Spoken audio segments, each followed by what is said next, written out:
Jory Aaron Ricciero, Nathan Olson, and David Ricciero. Thank you very much for coming here. We've called you together here because you represent the generation of students who studied with Anne and studied in TCS and then went away and had your own musical adventures and came back as teachers. And we really want to hear from you what your years at Crowden were like and your reminiscences of Anne. Jory. Jory's just losing it already, so I'm just going to get out of the way now. No, we need to retake that. No, we'll just start. Let's just start. Okay, we'll start. We'll do that later. So, David, what are your first... We can't do it like this. Oh my god. I apologize for my colleagues. Get it together. You asked the first question. No, okay. Okay, so start. What are your first memories of Crowden, of Anne? My of the situation school? is a little different. Right. I never studied privately with Anne. But I came into the school already having a sense of what she was like because Aaron was already working with her for a few years. So for instance, I had gone to all the private studio events. I had gone to Chrysler Night, and what's the Etude Night? What's that called? Or, you know, things like Solo Nights. Solo Nights, Chrysler Night. The end of year recitals in the spring. So I already got a taste, a little bit, just like the audience would, of her perspective. I would sometimes be hanging outside of her office when his lessons were finishing. So I heard some of the yelling. I heard some of the discipline, you know.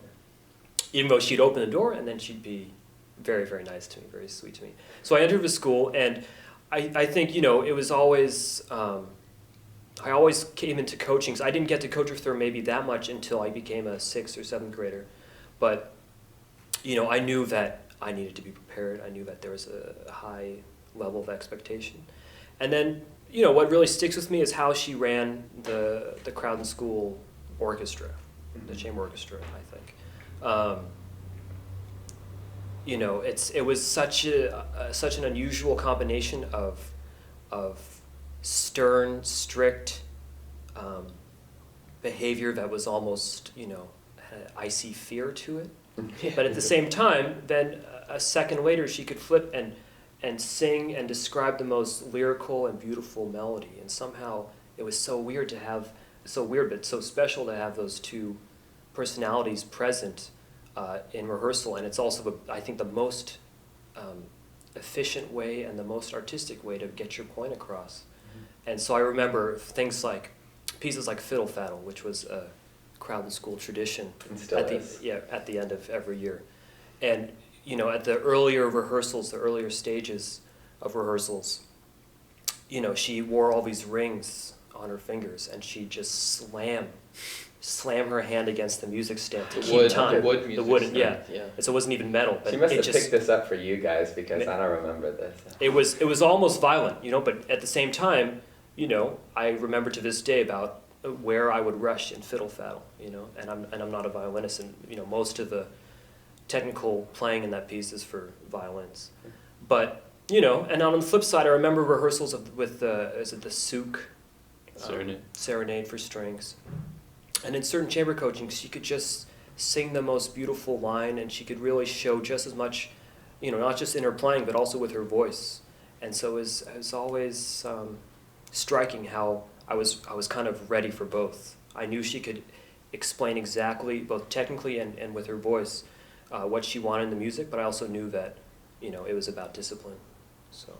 And I think part of the reason those two worked together for Anne is that they both came from the same place, which was her love of music and her love of the children that she was helping teach music. So I think, you know, when she would get angry, it was never, I think, a personal attack on someone. It was always just that she didn't feel they were putting forth the effort or, you know, the right kind of concentration towards a piece of music. Or, you know, I remember in some orchestra rehearsals, you know, if somebody ever had their legs, you know, crossed or even crossed like that, you know, under your chair, you always had to be, you know, sitting on the edge of your chair, you know, in a very good playing position. If your back was touching the chair, you would definitely get yelled at.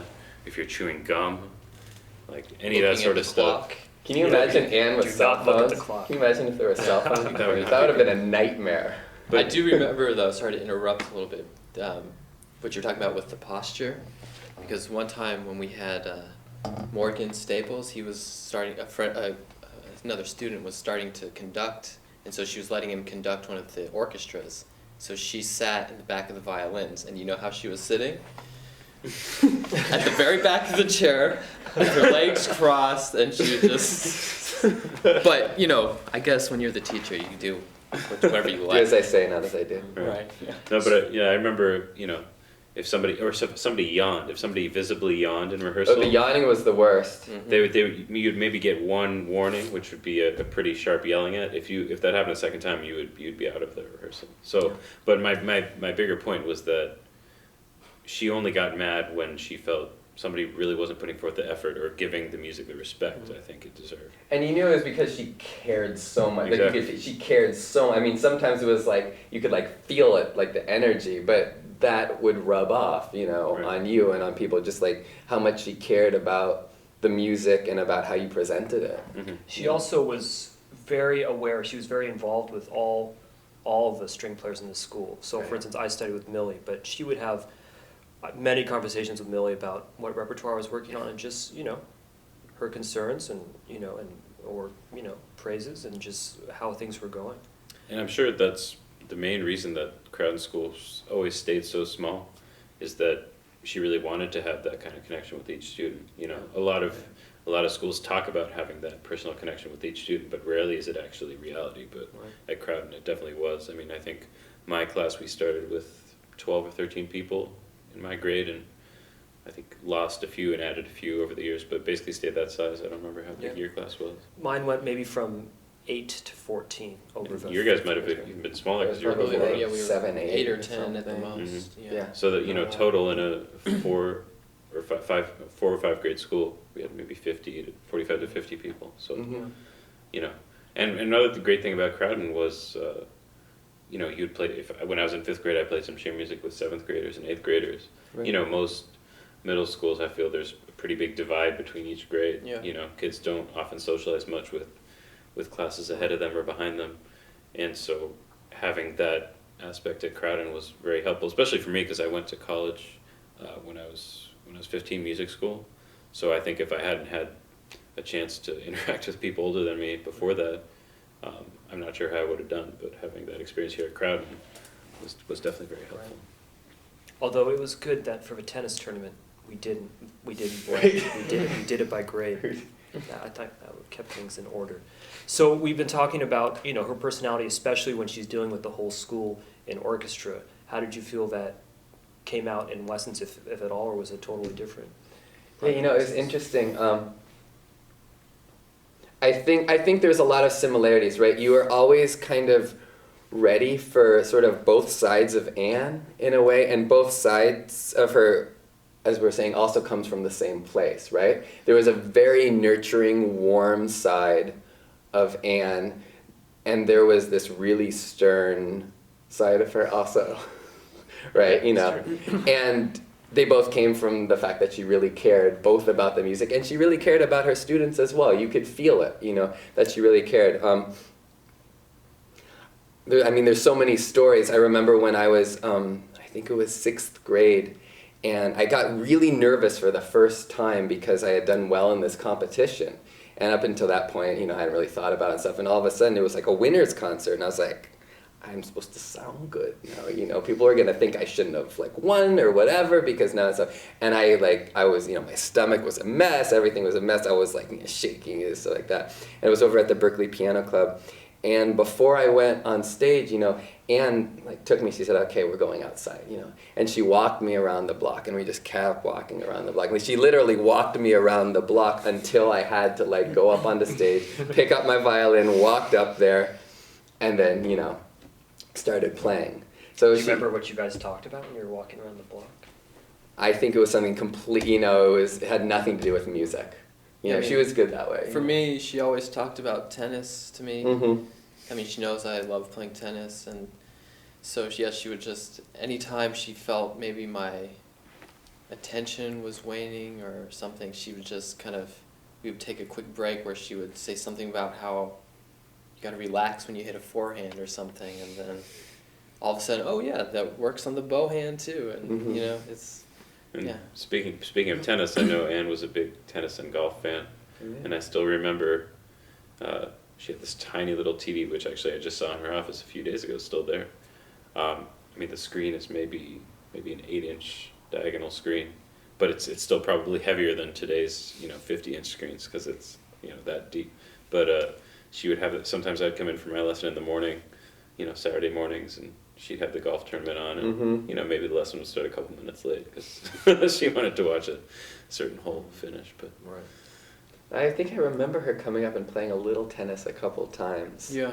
Back up, because we would play tennis, sometimes up at The courts PE there, break. yeah. Stuff. I remember her doing that, and we all play tennis still. Yeah. So maybe that somehow, was instilled. Yeah, as well. Yeah. But back to the music, I think, I mean, obviously not to speak for Anne, but I mean, the great part about being introduced to chamber music at such a young age, and I got the chance to do some of the Crowden after-school programs before I even came to Crowden. So I think I started violin at age 7, and I think my parents told me that when I was 8, so just a year, maybe a year and a half after starting to play, they put me in an after-school chamber music program at Crowden, which is, I think, very unusual. I think I'd say probably 90% or more, students who play a string instrument probably go years, maybe at least, I would guess 5, maybe more, even 10 years maybe before they play any chamber music. And chamber music really can teach us everything, I think, about playing an instrument. You have to work together with people, you have to be aware of what they're playing, not just your own part. You have to have good communication skills, which is all stuff that will apply, not only in other areas of music like orchestra or solo playing or any sort of musical collaboration, but also life in general.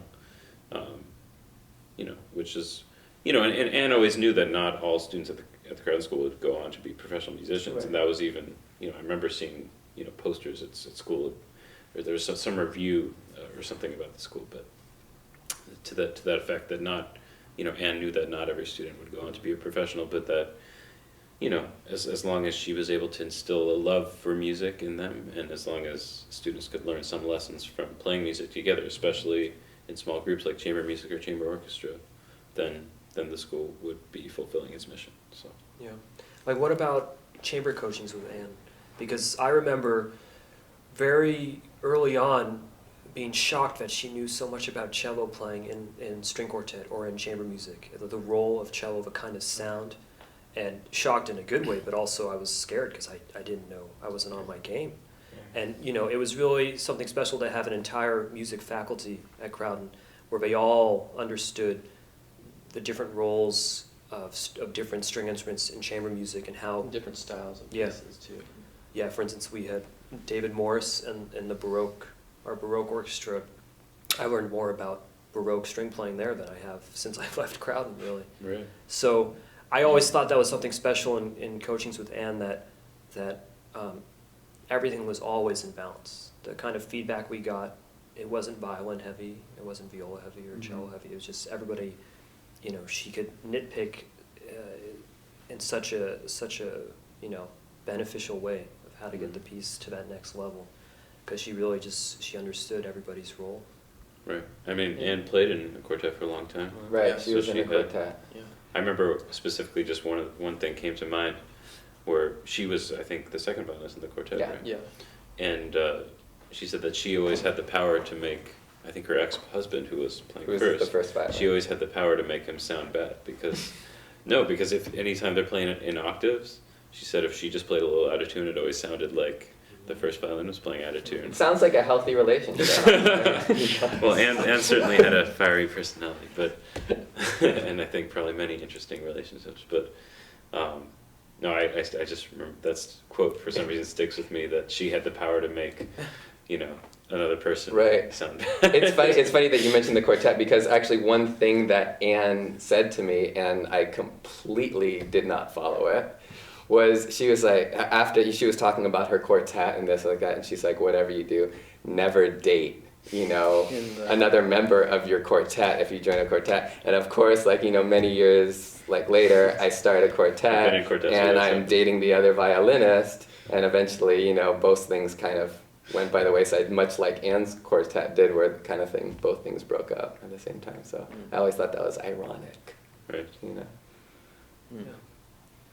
Well, I always thought it was great also that she started the after-school, high school chamber music programs, because it kind of showed, to me at least, it showed that she wasn't so wrapped up in controlling what all her students did, because she had other teachers like Bonnie Hampton and Ian Swenson would come and coach us, and she didn't feel the need to just like completely control all the coachings and do everything herself, you know. But she just wanted to make sure that she passed us off and provided us with an environment where we could keep playing all chamber music that we've been doing for years and years at the school. It's also really something to think about. You mentioned those 3 faculty basically, and you know, we're basically looking at faculty of, you know, prestigious festivals like Yellow Barn and Kneisel Hall and Music in Menlo, and you know, it was our after school, high school chamber music program. Those were our coaches. And even like Bonnie was coming in as a part of the school and Yeah. teaching a lot. I mean, I remember coachings with her all the time. And I think the whole give and take, it worked both ways, because I remember Bonnie going to Anne and having many things to say about my playing and what needed to change and all these things. I mean, lots of things, you know, throughout the years and things like that. I think there was always that give and take, because, I mean, these were obviously people she respected a lot. Right, too. I mean, And she always definitely chose to surround herself at Crowden with, you know, really great faculty, not just other music faculty, but the academic faculty. I know, you know, Brigitte and Piero Mancini, I studied with Brigitte before I studied with Anne, and they certainly had very different styles of teaching, but both had the same, you know, absolute love for both their students and also the music. And yeah, I mean, Piero, who taught history and French. I still remember, I still remember Piero so fondly. Right. You know, and learned so much. And it was interesting, at least like, you know, in my time there was like the 2 pinnacles. Was like Anne, who like controlled like all the music, and then there was Piero, who really controlled the academics, and they had very, in a certain sense, sort of similar, I guess, energies to an extent, about how there was like a real caring, but there was also like a sternness that would come out. And I remember seeing it sometimes in Pierre, like if something, you know, if he got upset at something, it would really, really come out. But there was like total love there also, right. You know. And I think also that the balance of, you know, having it not just be a music school, but also have academics the rest of the day, and also things like music theory with Arkady. And, you know, I found that when I got to college at a conservatory, the amount of theory I'd already learned was far beyond, I think, most anyone that I ran into. I mean, most people, that's their first encounter of actual A lot of people. Right, I mean, we probably all like college. passed out of anything that if we wanted to at that point, Right. you know. So just having that background in music theory and music history, and, you know, also getting the experience of singing in chorus in the mornings and everything like that was... Now, I don't know if they did this when you guys were there. Did you start at 4th grade? 5th grade. Okay, so when I was in 4th grade, we had to do Dalcroze Eurythmics. But it was a little embarrassing because we had to perform at the concerts too. Ooh, I don't remember this. Did I see you perform like this? I'm like sure, you were in yeah. 4th. I remember black shorts, white t-shirt. Was that a Crowden t-shirt? No, it was, but we did. Anyways, Another we complained thing, to Anne, but she said it was important, and but then we went on to CIM and I took all, CAM, by the way, Cleveland sorry. Institute of Music. and I took all possible semesters. I 7 semesters of Eurythmics when I got there, and the 1 semester I missed out on, I was abroad in Paris. So, but also we should mention that that logo for Crowden School, it's been modified a little bit, but really classic design. She really hit that one. Right. Right. Well, and of course, classic piece. Beethoven, right? Yeah. Well, Exactly. Beethoven. Anyways, I have a coaching to go to. That's Actually, right. more like cello octet Cello octet. conducting. So, So anyways, your thanks, conducting guys. debut, David?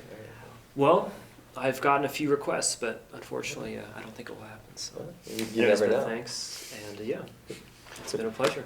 See you in a couple hours. Is there anything else you guys want to say? Do you have, I think maybe something that would be interesting is like, if we could think of like stories, you know, like is there any stories that maybe embody what we've talked about, or funny, or, you know, even when Anne, like, you know, we saw the other side of her like really come out and. Well, we were talking about Fiddle Faddle a little while ago, and I remember when I was maybe 4th or 5th grade. Mm-hmm. I can't remember if you were still in school yet, but I mean still in school at that time. But there's one section where we go into pizzicatos, and we had some wind players at the school at the time, so they wanted to do like this jazz kind of thing. And she was a little skeptical, but she let us do it, and we were doing it, and then everything was going fine. But then it was maybe the dress rehearsal or something right before the spring concert, and I guess they were dragging,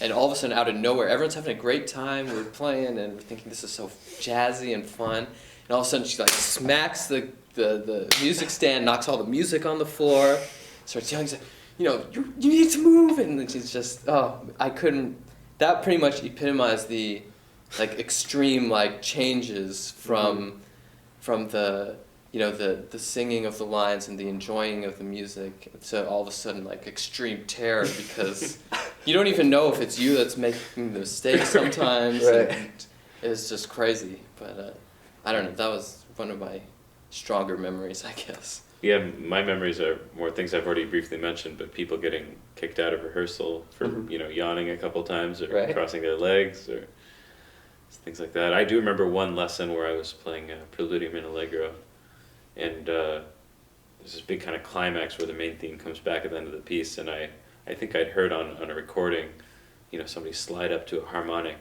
and so I did the dun dun dun yum, and as soon as I did that, she like got up and started yelling at me like, how could you ever do that? It's so tasteless. And I remember talking to some other students later, and they were like, oh yeah, I did that slide too, and she had no problem with it. So I think certainly she tailored her her approach to each student. But no, I do remember those moments of terror, not necessarily even that she was yelling at me in orchestra, but even if she was looking on the complete other side of the room, you were not budging an inch when she was yelling at someone. Yeah. I mean, if you made a noise, you didn't want her whirling around at you. So.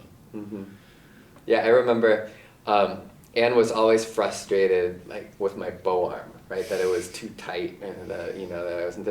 And it was funny because I guess as you were saying, I never got this, but you were saying something about Anne had this warm-up routine where she kind of would relax. Yeah, I guess she doesn't seem like she did this early on. No. For me, I remember you would kind of get the yelling, but it would be difficult, right? Because I'd be there, and you know I was a little tight because like there's so much music going on. I really wanted to play like, you know, intensely and stuff. So I'd be playing and stuff, and she'd start going, "You're tight," you know. It'd start off and be like, "Okay." But by the end, she'd be like, you're tight, like that. And of course, like, you get more, and I'd be like, sorry, like that, right? And, you know, it kind of get more in that way. And I think, like, maybe after, like, 3 or 4 years, she realized that it wasn't working, and she kind of backed off with that one. But I remember that was always sort of a little bit funny because it sort of create, you know, a little tension in the lessons for a little while. No, yeah, this warm-up routine, I guess, later on in her teaching career, involved, you know, putting down your instrument, just standing up, being as loose as you could, like trying to let all the tension out of your body, kind of leaning over, and she always told us, let out your natural frequency, which meant something like, like something like that. It's just about I feel like maybe in like, you know, the few years after I left, like the kind of she got a little new agey with some of it, and got something, because I definitely did not get the like. But see, the natural frequencies. Maybe she didn't bring it up or didn't think to bring it up with her students, but she told us that she used this technique herself, like back when she played in the quartet and stuff.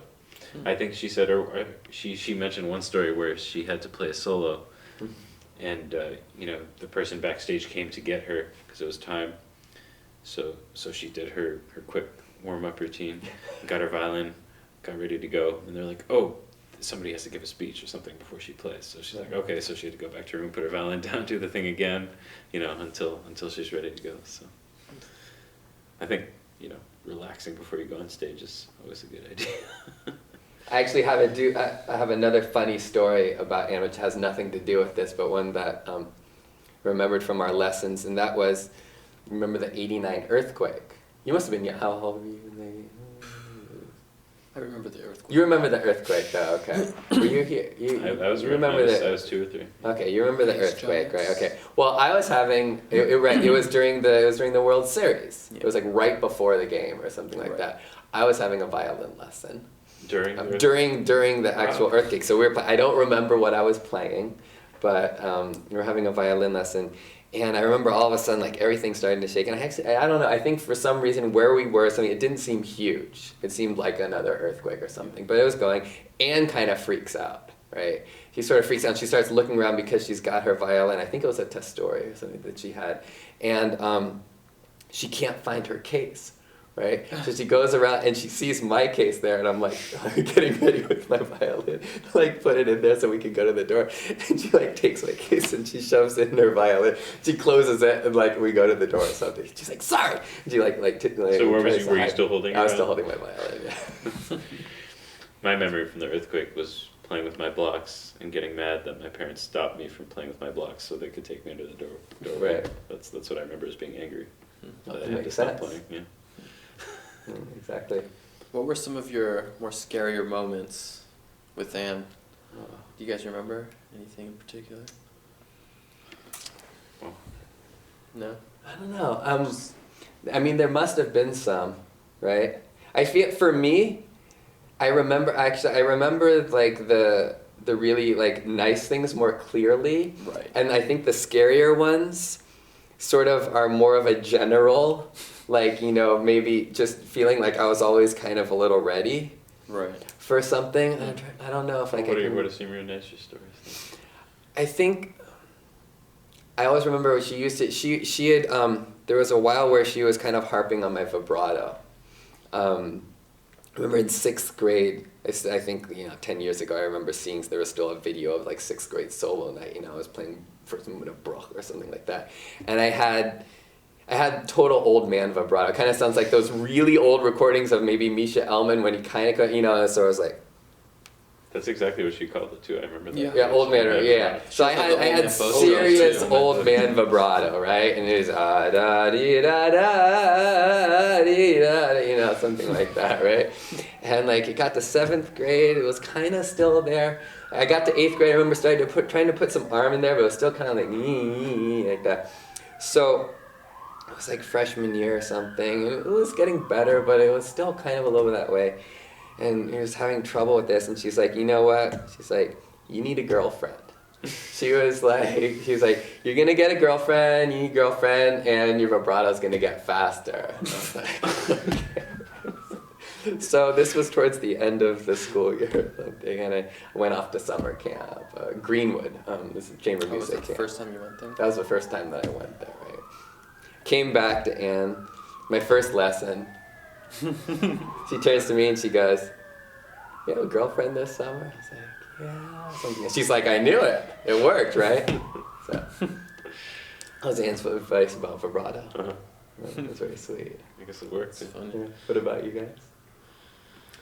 Well, I guess mine, I mean, there was a period of time where I was having lessons kind of in the afternoons, like late evening or early evenings after school was over.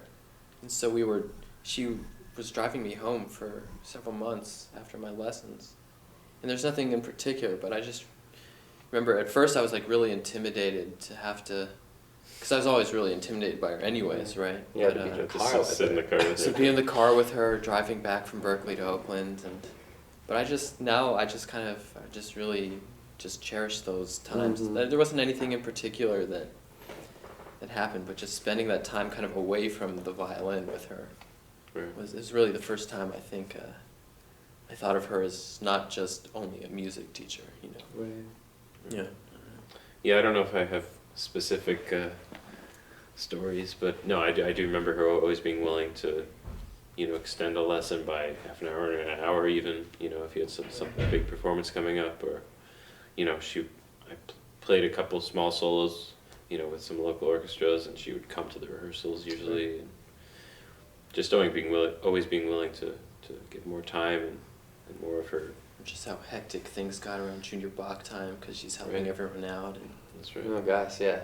Yeah, Junior Bach, probably every single one of her students almost would be auditioning. Playing and then at she'd least, have, and sometimes in like 4 or 5 groups. right, and then she'd also. have chamber groups from Crowden and like the orchestra. And, Yeah. yeah, I don't know how she found time to take care of everything. Right. Mm-hmm. Do you have any like fond or any kinds of memories of all of the like when we would have our Friday nights that we would sort of just like play through our stuff? Studio class. Yeah, studio class and stuff.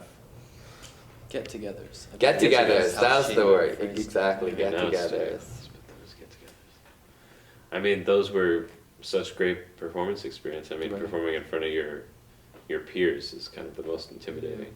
Well, I guess performing in front of your students is probably even more intimidating because when you're playing for your teacher, you're not supposed to be as good as them. Right. So it's Right. okay if you don't sound that great. Maybe Right. playing for your peers, you're supposed to be as good as your peers.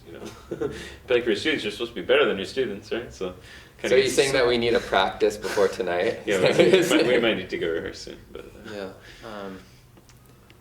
So how did you guys deal with like leaving TCS and its experience, like when you went to high school, Right. or what did you carry over from school, I guess, from Crowden School? For me personally, I think if you had asked me in 8th grade if I wanted to become a violinist, I was probably somewhat ambivalent. I was like, I don't know, maybe. I was like, I don't like practicing, this and something like that. Yeah. But I had sort of this love and this, the potential, right, kind of inside where like that was something. And in high school, going off to some camps, doing some things, I kind of decided, this is what I wanted to do.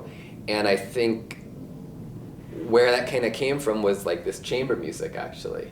Yeah. It was all of the chamber music that we played here. It was really learning that, and then it was going to chamber music camps after Crowden that sort of really then solidified, I really love this. This is what I want to do. This is what I want to pursue. I think also I felt at school and then afterwards sort of in the music world that like these were kind of like the people that I got along with the best, that I kind of felt attached to musicians, that I spoke the same language, but not just the same musical language. I think that there was just a camaraderie that I felt comfortable with. Your outlook on life sometimes. I think so, and actually I noticed, at least for me, once I sort of got to sophomore and junior year in high school, I didn't feel it as much in high school the same way. I didn't kind of relate, I think, as much to the kids and stuff, and then actually probably, in some ways because of this, left high school early and went to conservatory, a year and a half early, and probably this all sort of contributed to that kind of feeling. But I mean, it sort of works out in that way. Mm-hmm. I think my biggest takeaway from Crowden was just my love for chamber music, and as I mentioned earlier, I think how all the things you learn from chamber music apply so easily to. Yeah, I mean, I guess you went straight into music school too, kind of. You didn't really. Yeah, I did. I have mean, as much of I was one of the few people who did Crowden School 9th grade. I don't even know if they still do that now. They did that a bunch when I was there. There were a they couple. did? Yeah, Oh, really? yeah. Oh, I thought those We were had new two. things. The first year I was there in 5th grade, we had Lou and Alana. I think were both. But yeah, my year 5th grade was 5 of us, which was I think the biggest 9th grade Oh, ever. wow. It was usually 2 or 3 people. Yeah. But so I stayed for an extra year at Crowden, and then I continued to study with her the year after that. When I went to community college, but I wasn't really I wasn't in high school, and then I went off to conservatory. So. Hmm. So yeah, certainly the love of chamber music, and also, just like I mentioned earlier, working with people older than you, and that certainly helped me a lot. Yeah. Yeah. What about you? I guess I was kind of similar to you, where I was a little ambivalent about Yeah. being a musician. Like, I always liked being good at the violin. Right. And but then I guess because I was doing it with the like kind of after school programs before I went to Crowden, and then in Crowden did a lot of chamber music, and then after in high school I did all the high school chamber music programs. By the time I got to college, I was pretty sure that I needed to do chamber music as well, but I wasn't doing as much of it, I guess, compared to earlier in my life. Mm-hmm.